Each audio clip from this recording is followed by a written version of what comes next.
कार्तिक के बराबर कोई दूसरा महीना नहीं है और सत्य युग के बराबर कोई युग नहीं है।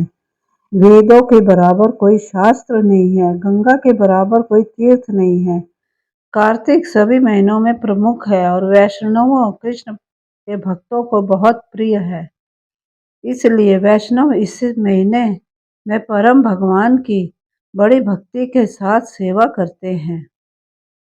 कार्तिक माह प्रारंभ तिथि इस वर्ष कार्तिक माह 17 अक्टूबर 2024 से 15 नवंबर 2024 तक है।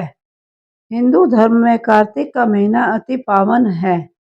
यह महीना भगवान विष्णु की अनंत लीलाओं की महिमा का गुणगान करता है।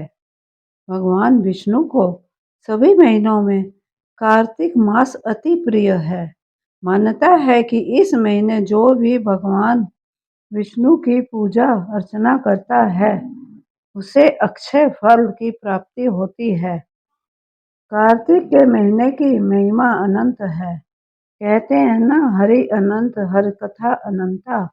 कार्तिक मास के चल रहे इस पावन पर्व पर आज हम आपको भगवान विष्णु के अवतार श्री कृष्ण की एक बाल लीला की कथा बताने जा रहे हैं। इसका वर्णन अनेक पुराणों में मिलता है। श्री कृष्ण की एक बाल लीला कथा इस कार्तिक मास से जुड़ी हुई है, जिस कारण कार्तिक मास को दामोदर माह के नाम से भी जाना जाता है। जैसा कि हम सभी जानते हैं कि भगवान श्री कृष्ण को बचपन से ही माखन खाना बहुत पसंद था। जब भी वो यशोदा मैया से नजर बचाते सीधा माखन खाने के लिए मटकी में हाथ डाल देते थे। एक बार यशोदा मैया माखन बनाकर रसोई घर से कुछ लेने चली गई और श्री कृष्ण ने माखन की मटकी को ऊपर बंधा देख माखन खाने की एक तरकीब अपनाई।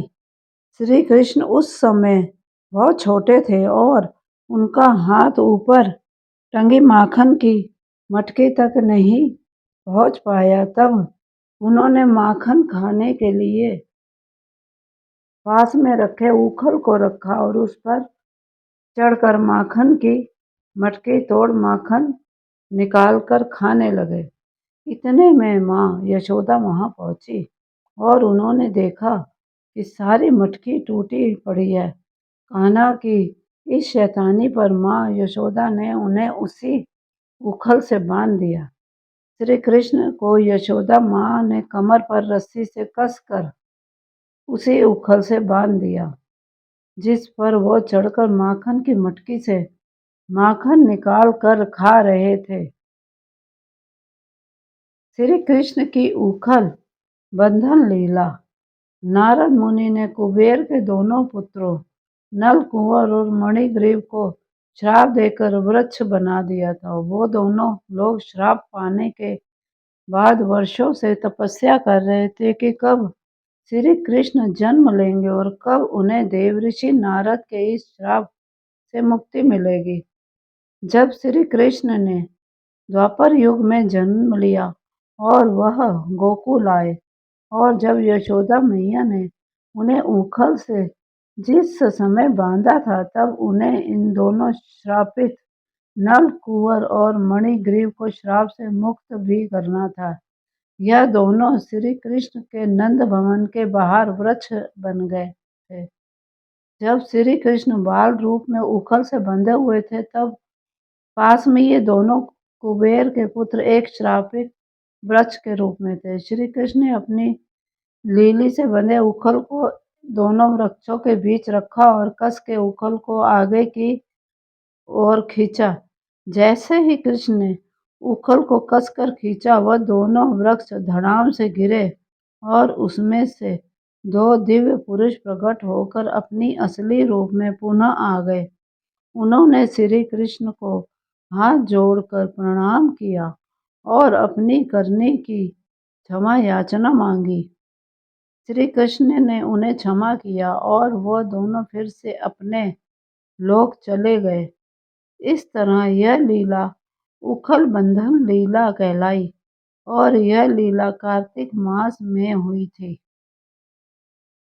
श्रीमद् भागवत पुराण में श्री कृष्ण की इस लीला को विस्तार से बताया गया है। जब दोनों वृक्ष गिरे तब यशोदा मैया श्री कृष्ण की चिंता करते हुए भागी चली आईं और उनके आंखों में आंसू आ गए थे। वह श्री कृष्ण से बोली, लल्ला, अब मैं तुम्हें कभी भी सजा नहीं दूंगी। और श्री कृष्ण अपने बाल रूप की मंद मुस्कान लिए यशोदा माँ के गले लग गए।